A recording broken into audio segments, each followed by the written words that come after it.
2G அப்படிங்கிற வழக்கு நேத்திலேருந்து பேச பொருளாகுது. இந்த 2G அப்படிங்கிற வழக்கில் மீண்டும் விசாரணை அப்படிங்கிறது பெரிய லெவலில் பேசப்படுது. ஹைகோர்ட் வந்து நான் மறுபடியும் விசாரிக்கிறேன்பா அப்படிங்கிற மாதிரி ஒரு ஸ்டாண்ட் எடுத்துட்டாங்க.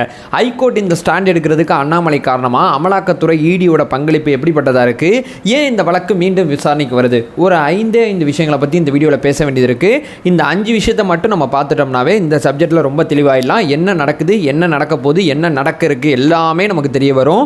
உற்சாக வணக்கங்கள், வாங்க பதிவுக்குள்ளே போகலாம். முதல் விஷயம் மக்கள், இந்த 2G அப்படிங்கிற ஊழலானது இந்தியாவில் எவ்வளவோ ஊழல் இருக்குது. இந்த 2G மட்டும் ஏன் இப்போ வரைக்கும் பேச பொருளாக இருக்குது? உங்களுக்கு இந்த டவுட் நார்மலாக இருக்கா? ஃபஸ்ட்டு எனக்கு இந்த டவுட்டு தான் இருந்துச்சு. என்னன்னு தேடி பார்க்கும்போது இந்த ஊழல் அப்படின்னு சொல்லி எல்லாரும் ஆணித்தனமாக நம்புறதுக்கு இதில் மிக முக்கியமான ஒரு வாதம் இருக்குது. அந்த வாதம் என்னன்னு சொல்லி கேட்டிங்கன்னா CAG ரிப்போர்ட்டு. CAG ரிப்போர்ட் தான் இந்த விஷயத்தில் ஊழல் இருக்குது அப்படின்னு சொல்லி அந்த வினோத் ராய் அப்படிங்கிற ஒருத்தர் தான் இதில் வந்து மிகப்பெரிய லெவலில் ஊழல் நடந்திருக்கு அப்படிங்கிறது மிகப்பெரிய லெவலில் பொதுவெளியில் வச்சார். ஸோ அந்த CAG ரிப்போர்ட் மூலமாக தான் இதில் இருக்கக்கூடிய ஊழல் அம்பலமாக இருக்குது. இந்த CAG அப்படிங்கிறது யாருன்னு சொல்லி கேட்டிங்கன்னா குடியரசுத் தலைவரின் அதிகாரத்துக்கு கீழே அரசாங்க செலவுகளை தணிக்கை செய்யக்கூடிய குழு. இந்த குழு வந்து இந்த 2G சம்பந்தப்பட்ட விஷயத்தை தணிக்கை செய்யும் போது இதில் 1,76,000 கோடி ரூபாய் வரைக்கும் அரசாங்கத்துக்கு நட்டம் ஏற்பட்டிருக்கு. இதில் பெரிய லெவலில் ஊழல் நடந்திருக்கு அப்படிங்கிற விஷயத்தை வெளியே கொண்டு வந்தார். அதுலேருந்து இது இப்போ வரைக்கும் பேசுபொருளாக இருக்குது. இது நம்பர் 1 பாயிண்ட். நம்பர் 2 என்னன்னு சொல்லி கேட்டிங்கன்னா இதில் எப்படி ஊழல் நடந்திருக்குன்னு சொல்லி பெரிய லெவலில் சொல்கிறாங்கன்னா 2G 3G 4Gன்னு சொல்லி இந்த அலைக்கற்ற எல்லாத்தையுமே வந்து அந்த தொலைத்தொடர்பு நிறுவனங்களுக்கு கொடுப்பாங்க. கம்மியான பட்ஜெட்டில் அரசாங்கம் வித்துருச்சு அப்படிங்கிறது தான் இங்கே மிகப்பெரிய குற்றச்சாட்டு. கம்மியான பட்ஜெட்டில் இது நிர்ணயிக்கப்பட்டதில் நிறையா ஊழல் காசை வாங்கிட்டு கம்மி பண்ணி கொடுத்துட்டாங்க அப்படிங்கிறது தான் இங்கே மிக முக்கியமான குற்றச்சாட்டாக இருக்குது. இப்போ 3வது, சரிப்பா என்ன ஆயிடுச்சு, குற்றச்சாட்டு வச்சாச்சு, CAG சொல்லிட்டாங்க, அடுத்ததாக என்ன நடந்துச்சுன்னு சொல்லி கேட்டிங்கன்னா 2011 பார்த்தீங்கன்னா ஆராசா கைது செய்யப்படுறாங்க. 2011 அதே 2011 மே மாதத்தில் வந்து கனிமொழி அவர்கள் கைது செய்யப்படுறாங்க. CBI வந்து அமலாக்கத்துறை 2 பேர் வந்து குற்றப்பத்திரிகை தாக்கல் பண்ணுறாங்க. அதுக்கப்புறம் கொஞ்சம் நாளில் ஜாமீனில் வெளியே வந்தாங்க. 2014 வாக்கில் ஜாமீனில் வெளியே வந்தாங்கன்னு நினைக்கிறேன். ஸோ அதுக்கப்புறம் பார்த்தீங்கன்னா 2017 பார்த்தீங்கன்னா இவங்க மேலே வந்து அந்த குற்றப்பத்திரிகை தாக்கல் பண்ணாங்கல்ல. ஸோ தொடர்ச்சியாக நீதிமன்ற விசாரணை நடக்குது 2011லேருந்து. ஸோ 6 வருஷம் போராட்டத்துக்கு அப்புறம் இதில் வந்து எந்த விதமான முறைகேடும் கிடையாது அப்படின்னு சொல்லி 2017 டிசம்பர் 21 கனிமொழி ஆராசா உள்ளிட்ட இந்த CAG ரிப்போர்ட் மூலமாக குற்றவாளியாக பார்க்கப்பட்ட அத்தனை பேருமே நிரபராதி அப்படிங்கிற தீர்ப்பானது ஒரு விசாரணை நீதிமன்றத்தின் மூலமாக வெளியே கொண்டு வந்திருக்கு. ஏன்னு சொல்லி கேட்டிங்கன்னா இதற்குன்னு சிறப்பாக ஒரு நீதிமன்றத்தை அமைச்சு அந்த சிறப்பு நீதிமன்றம் இந்த வழக்கை விசாரித்து சிறப்பு நீதிமன்றம் இந்த வழக்கில் இவங்க அத்தனை பேருமே குற்றவாளி இல்லை அப்படிங்கிற தீர்ப்பை கொடுக்குறாங்க 2017. ஸோ 2017 அந்த சிறப்பு நீதிமன்றம் வந்து இந்த குற்றவாளி இல்லைன்னு சொன்ன அந்த தீர்ப்புக்கு எதிராக அமலாக்கத்துறையும் CBI மேல்முறையீடு போகிறாங்க. அந்த மேல்முறையீடு 2018 போயிட்டாங்க. அந்த மேல்முறையீடு கிட்டத்தட்ட 2024 ஆகுது. இப்போ வரைக்கும் விசாரணைக்கு வரல. ஒரு வழக்கில் வந்து குற்றவாளி இல்லை அப்படிங்கிற வாதத்தில் அமலாக்கத்துறை வந்து குற்றவாளி அப்படிங்கிற ஒரு விஷயத்தை சொல்லும் போது நீதிமன்றம் நிரபராதின்னு சொன்னோன்னா அமலாக்கத்துறை வந்து அடுத்த விஷயமா வந்து அடுத்த கட்ட நீதிமன்றத்துக்கு போகுது டெல்லி ஹைகோர்ட்டில். ஸோ டெல்லி ஹைகோர்ட்டில் போய் மனு தாக்கல் பண்ணுறாங்க. விசாரணைக்கே வரல, என்னங்க இவ்வளோ லேட் ஆகுதுன்னு சொல்லி அகைன் மறுபடியும் ஒரு மனு தாக்கல் பண்ணுறாங்க. அந்த மனுவில் பார்த்தீங்கன்னா இவங்க மேலே வந்து நோட்டீஸ் அனுப்புகிறாங்க. ஆராசா கனிமொழி உங்களுக்கு நோட்டீஸ் அனுப்பி உங்கள் மேலே அந்த அமலாக்கத்துறை இப்படிப்பட்ட குற்றச்சாட்டு சொல்லுது, என்ன சொல்கிறீங்கன்னு கேட்கும்போது இவங்க என்ன பண்ணுறாங்கன்னா இந்த வழக்கில் வந்து மீண்டும் விசாரிக்க கூடாது அப்படிங்கிற மாதிரி வந்து இவங்க தரப்புலேருந்து 4-5 மனுவை போடுறாங்க. இந்த பக்கத்துலேருந்து விசாரிக்கணும்னு மனு, இந்த பக்கத்துலேருந்து விசாரிக்க கூடாதுன்னு மனு, எல்லாமே நீதிமன்றத்தில் அப்படி முன்னாடி இருக்குது.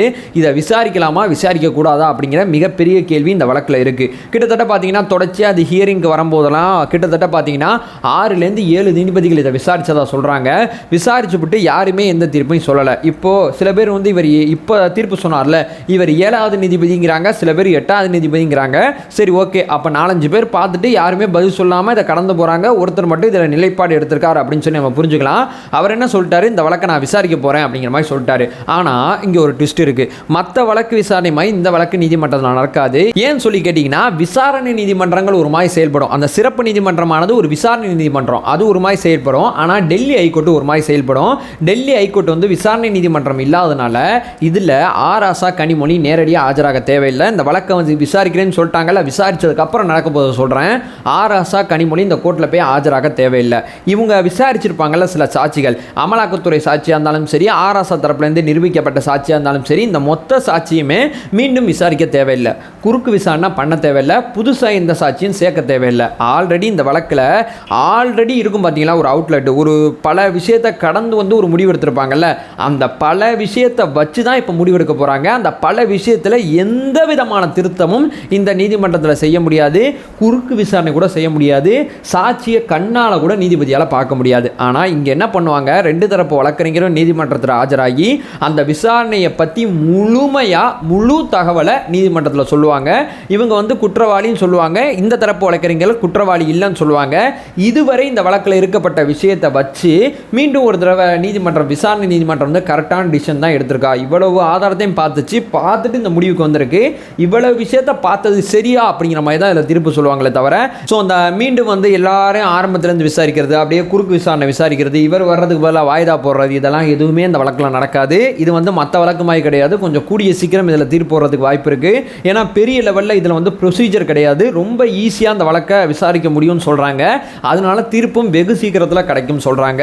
ஸோ இந்த விஷயத்தில் இப்போ பாருங்கள், அண்ணாமலை அவர்களை இந்த இடத்துல பொருத்தி பாருங்கள், இதற்கும் அண்ணாமலை அவர்களுக்கும் எதுவும் சம்மந்தம் இருக்கா, மறைமுக சம்பந்தம் சொல்கிறவங்க சொல்லிட்டு தான் இருக்க போகிறாங்க. இது வந்து 2018 போடப்பட்ட வழக்கு, அகைன் வந்து 2019 வாக்கில் மீண்டும் ஒரு வழக்கை போடுறாங்க. அது எல்லாத்தையும் சேர்த்து 2024 நீதிமன்றம் முடிவெடுத்திருக்கு. இவ்வளோ தான் இங்கே மேட்ரு.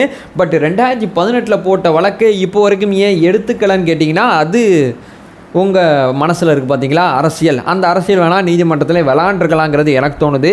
பட் 2018 மேல்முறையீடு போனது 2024 எடுத்துக்கொள்ளப்படுது அப்படிங்கிறப்போ, அதுவும் எலெக்ஷனுக்கு முன்னாடி எடுத்துக்கொள்ளப்படுதுங்கிறப்போ நீங்கள் நினைக்கிறபடி நிச்சயமாக இதில் கொஞ்சம் பாலிடிக்ஸ் இருக்கலாம். பட் இதற்கும் அண்ணாமலைக்கு சம்மந்தம் இருக்கான்னு கேட்டிங்கன்னா அது எனக்கு மிகப்பெரிய கேள்விக்குறியாக இருக்குது. ஸோ இதை பற்றி ஒரு தெளிவு ஏற்பட்டிருக்கும் அப்படிங்கிறது என் நம்பிக்கையாக இருக்குது. அதை சொல்லிட்டு இந்த வீடியோ என் பண்ணிக்கிறேன். நம்ம சேனலை ஃபர்தராக ஃபாலோ பண்ணிங்கன்னா செய்திகள் சார்ந்து முழுமையான தகவலை கொண்டு வந்து சேர்த்துக்கிட்டு இருக்கோம். நம்மளோட ஒரே நோக்கம் அறியாமை அகற்ற வேண்டும், அறியாமை அகற்றப்பட வேண்டும். Thank you so much.